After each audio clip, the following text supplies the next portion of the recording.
Our topic for today, to start things off, is going to be the name. Well, it comes about because of the name of the show. When we wanted to reboot this, I wanted to talk about the name of it, Godless Bitches. I know that it's been that and that people are happy with it, but I know that bitch is a word that's pretty loaded. And we had lots and lots of talks about it, and we finally settled back on, of course, Godless Bitches. And I agree with that, and that's fine. But it was such a great topic, and we had such good conversations about it. I wanted to have that be what we talk about today. So the word bitch. Yeah. So our use of the word, it's deliberately provocative.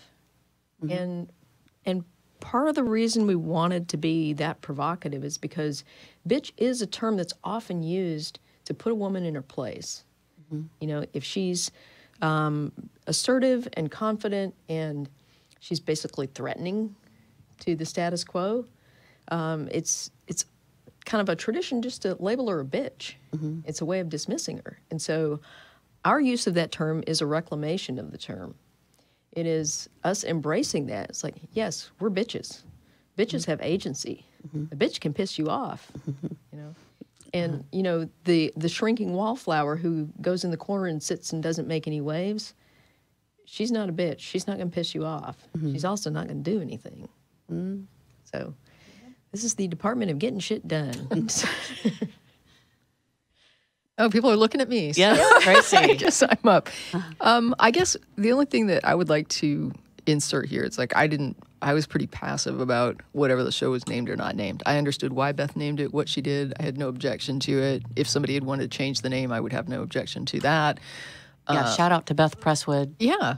This was, you know, she was very good. This goes out to you, dedicated to Beth Presswood. Yay! Well, I mean, she allowed ACA to take the show, and Right I think on. that was a good thing. So I appreciate her allowing us to do that. And I would like to just talk for a moment about the difference between aggressive and assertive, and passive aggressive and passive. Yeah. So, as an example, someone brought donuts. Right, so we came in, and one of the crew was kind enough to bring donuts, and so they were there, and an aggressive person walks in and grabs a donut and just starts eating it. Doesn't ask, are these for something, for someone? Doesn't really give consideration to anybody else. Just goes in and pursues what they want without consideration for others. An assertive person walks in, sees the donuts, thinks, I would like to have a donut, and they say, hey, are these for anybody, or can anyone have one? Because I would like a donut. So they're willing to assert what they want, but they're also considerate of whether this is going to cause a problem for someone else. A passive-aggressive person would walk in, see the donuts, and say, well, that's nice that you brought donuts. I wish I had one. Be nice if I could have a donut. So you're supposed to say, oh, would you like a donut? Right? They can't really assert themselves. They haven't been raised in a way where they feel safe just simply asking for things they want. Right. So these are people who find this sort of passive way, and they're a little bit angry usually when it comes up because they're mad that they can't just say what they want, and you're supposed to just guess so that they don't have to be assertive because they have a lot of trouble being assertive. A passive person just doesn't ever have a donut. they just think, oh, those donuts look good, but I don't think I should. I probably shouldn't eat one. They're probably for something else, and they just simply don't even ask. So. And I think it's important that I think what Jen is saying is that with women, the term bitch is thrown at them as though they're being aggressive, but generally it just means that they're being assertive.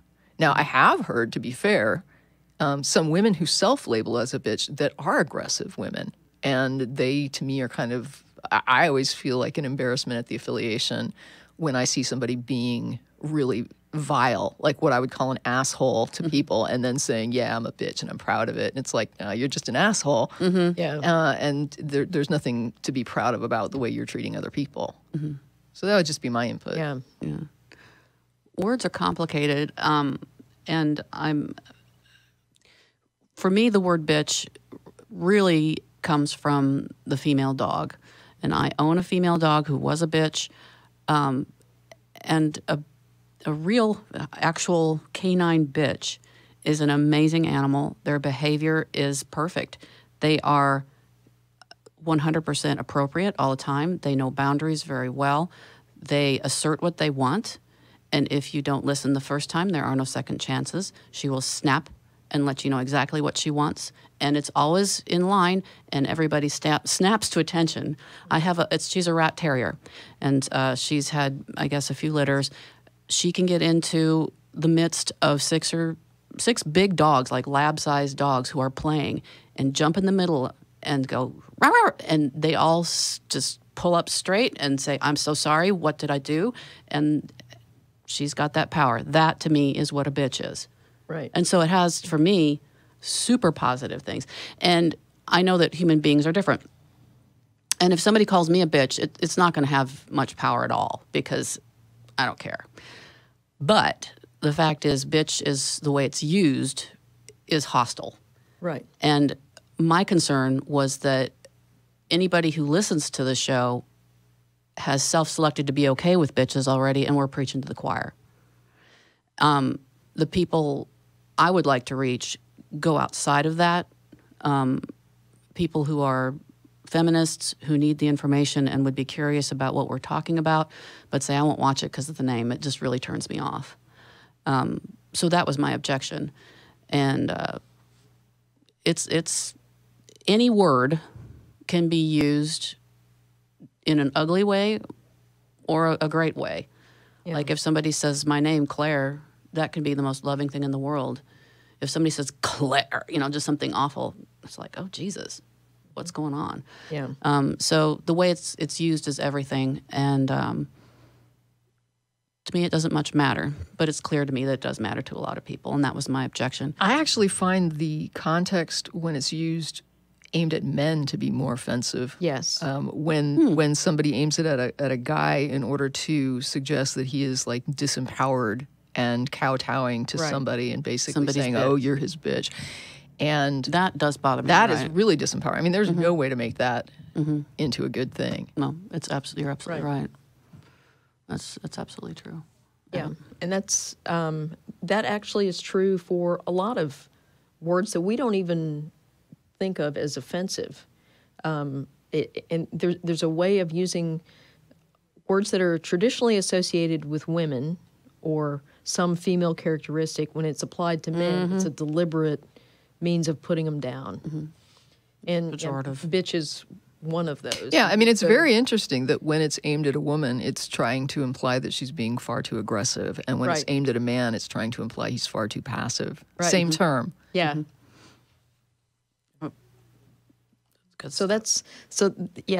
This is a great segment because it does explain that we are deliberately reclaiming this word. And I also want to say, though, that this is going to hit on probably something that I'm very interested in, which is the concept of how particular ideas or themes in society can impact different groups in different ways, so that you can have this insult aimed at different people and it means entirely different things, and everybody understands it means an entirely different thing when you use it aimed at this particular human being than this particular human being.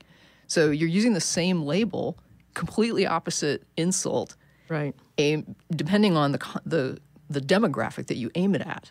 Right. So demographics are often hit in somewhat variant ways by the same things. So you'll have a problem in society or an issue in society, like this insult, but how different groups are impacted by it is different, but both are impacted by it. Right. And I think that's going to be a theme that's probably going to come up often on the show. Right. Absolutely. Well, one of the things that we talked about earlier in our conversation about this is the way we're using bitch is kind of, I think back to how the word queer kind of evolved as an insult aimed at, the gay community. Years ago, you could call somebody a queer, and that was a pretty serious insult. Now, it's like if you hear someone using queer, trying to use it as a pejorative, most of us in the gay community just laugh because it's like laugh. It's right there in the name, LGBTQ. Yeah. We just own it, Right. Yeah. Well, it seems to me that in all things equality, women's rights always take up the last.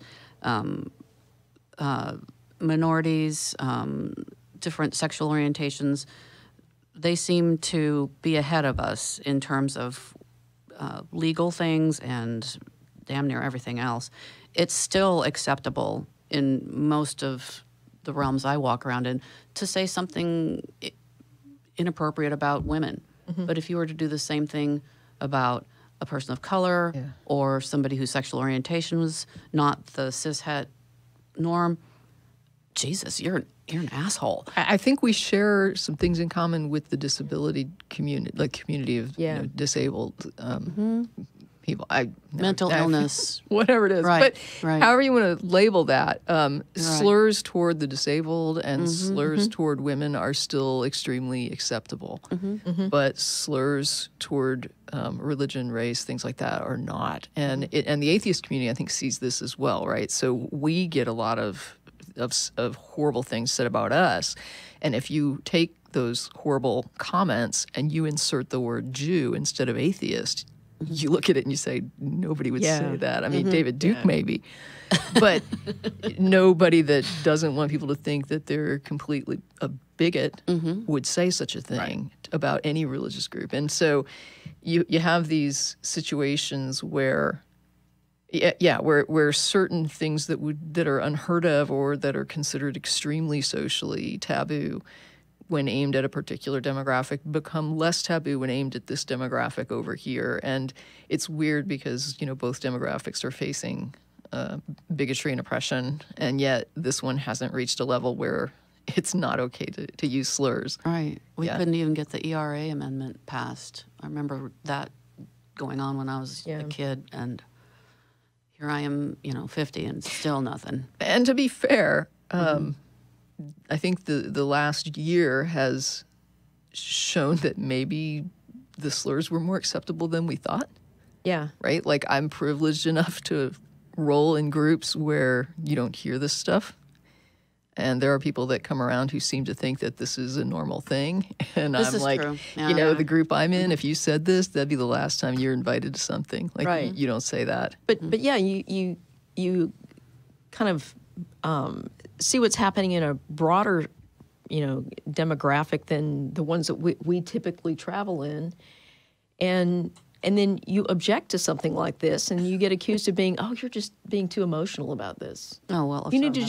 just, calm down. And by the way, telling somebody to calm down in a discussion about their rights, their basic civil rights, that never works. It's very condescending. If you're one of those people who tells people to calm down in the middle of an argument, sit down and shut the fuck up. That's not helpful to anything. Yeah. It's important. to Even the if a person is really irate, like even if somebody is really Right. losing it, telling them to calm down is not going to calm them down. Right. So It's not going to work, and it means you're not useless thing. listening. Yeah. When somebody talks about something like that and their emotions are playing big, there's a lot of emotional policing that goes on. You're right. I think the best thing to do, and what I try to do, is to listen to the meta message. Instead of being put off by the anger or whatever, step back and listen. What are they saying? What's going on here? Right. There's a deeper something I need to pay attention to. If somebody's this upset, something's wrong. And it might be something wrong with them in particular, or it might be something societal, but pay attention. Yeah. Well, and I heard a lot of this when, the Black Lives Matter movement was first ramping up. There were an awful lot of people saying, they're just being really emotional about this. It's just, God they're so angry. And Well, yeah. I was like, well, yeah, they're being shot. This is like, we're witnessing extrajudicial executions, being played out here. They're bringing this to a larger audience. They've known about this for a long time.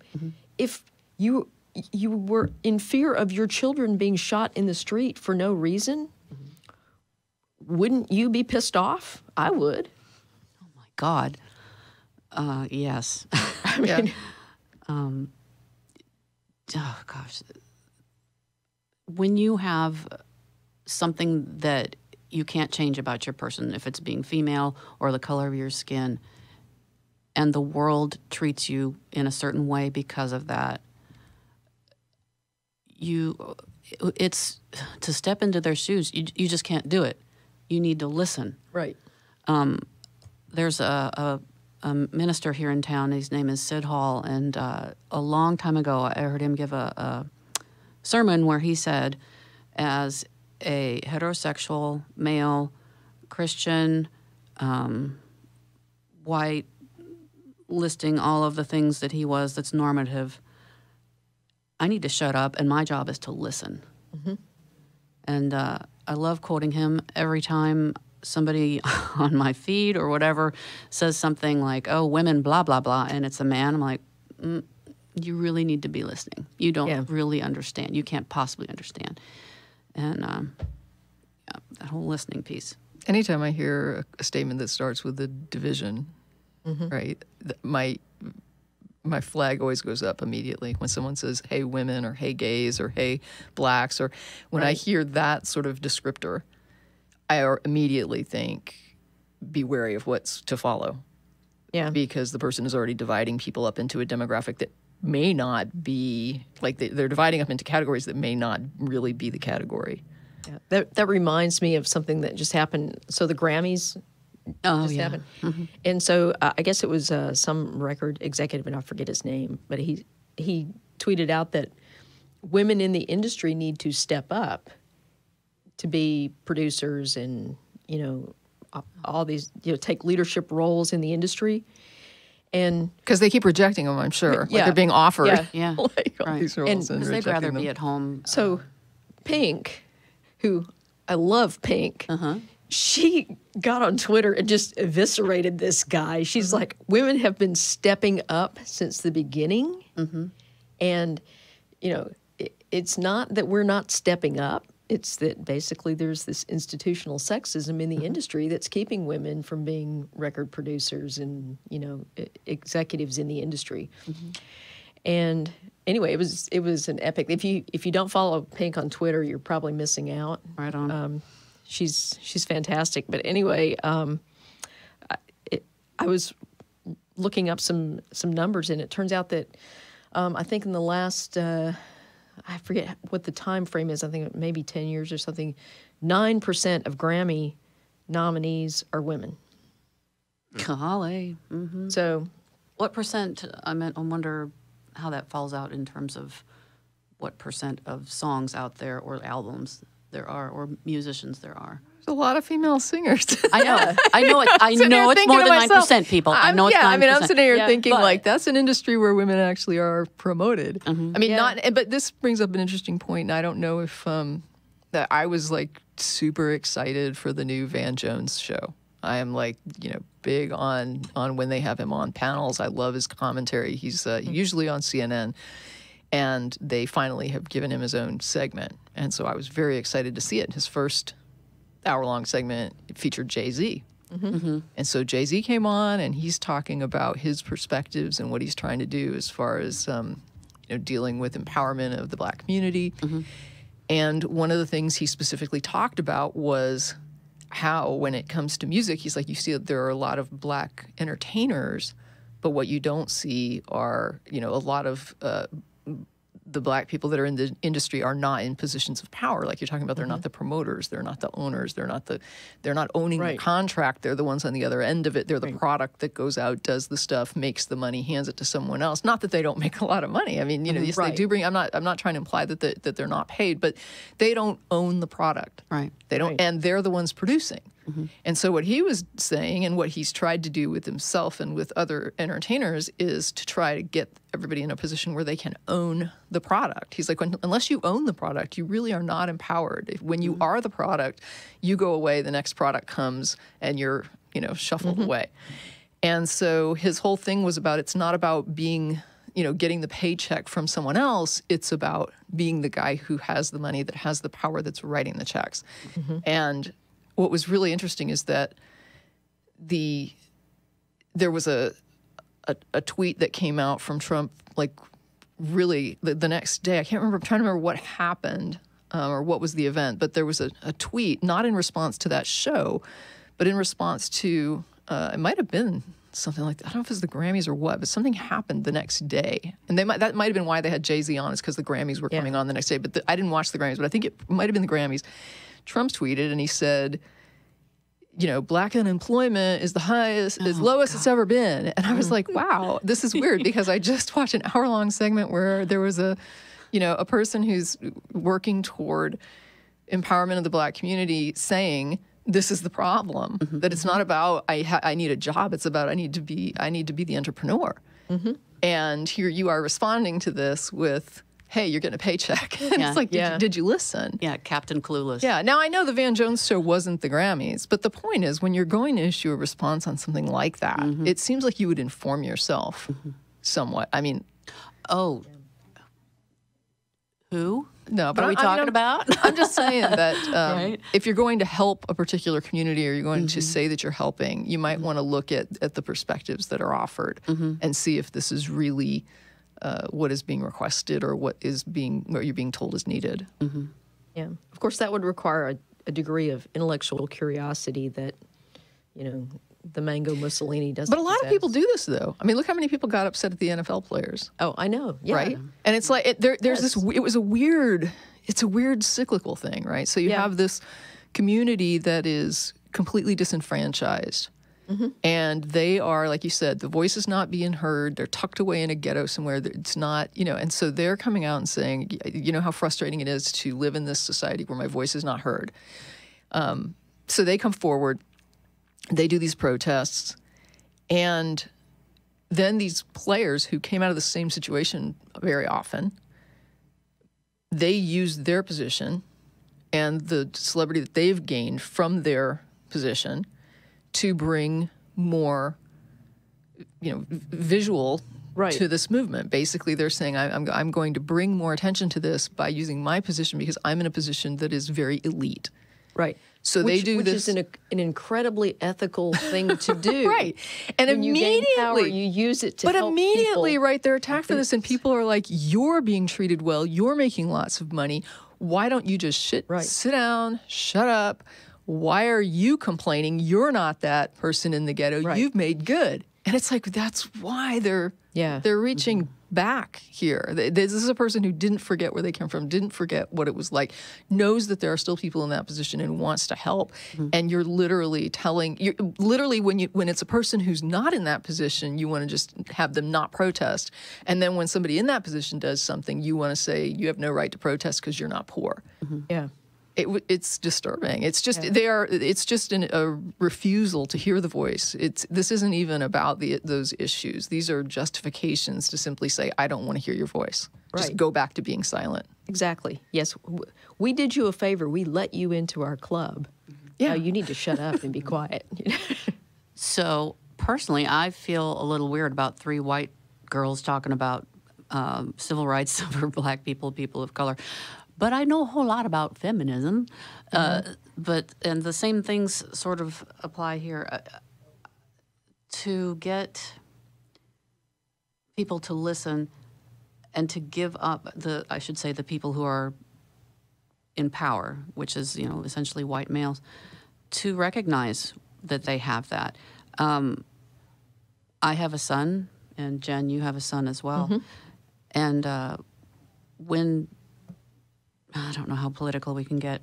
In any case, at this point, I feel like he can't just be a feminist. He needs to be a super feminist because there's so much at stake right now.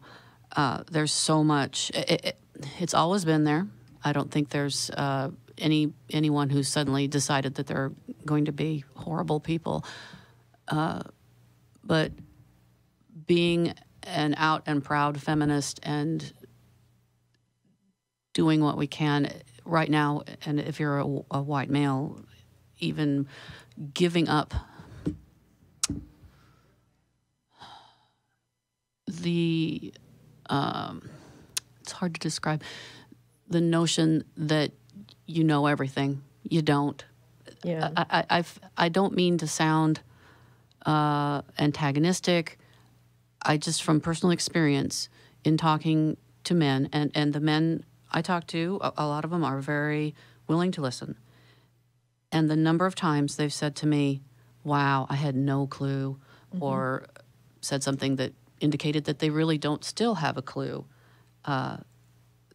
We need to educate. So what do you,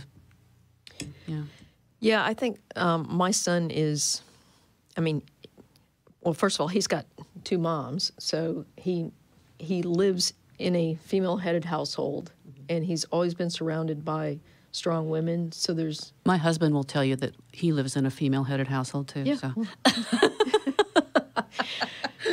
But I mean, and you know, early on we were kind of more concerned, possibly because other people were concerned about him not having a strong male role model. Mm-hmm. And at some point we realized, you know what? He doesn't live in a bubble. Mm-hmm. There are men all out in the world, and he's going to go out into the world and experience things. He'll have coaches and teachers and all kinds of role models out there. And some of them will be positive and some of them will be negative. And it's our job to help him, you know, make the right judgments about those things and how, you know, he fits into the world. But we've never imposed, like, you know, gender roles on him.